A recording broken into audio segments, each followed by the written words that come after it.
যার শেষ উক্তি হবে লা ইলাহা ইল্লাল্লাহ, তার প্রতিদান কি? ক, রাসূলের সুপারিশ লাভ। খ, আমলনামা হাতে প্রাপ্তি। গ, আরশের নিচে ছায়া লাভ। ঘ, জান্নাতে প্রবেশ। ঘ, জান্নাতে প্রবেশ। জান্নাতে প্রবেশ। আমি কি লক করে দেব? Yes. ফ্রিজ করে দেওয়া হোক। ঘ, জান্নাতে প্রবেশ। আপনি যে উত্তরটি দিয়েছেন, আপনার উত্তরটি সঠিক উত্তর।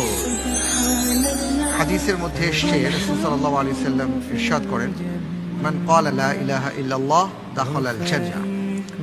যার জীবনের শেষ উক্তি হবে লা ইলাহা ইল্লাল্লাহ, ইনশাআল্লাহ তিনি জান্নাতে প্রবেশ করবেন।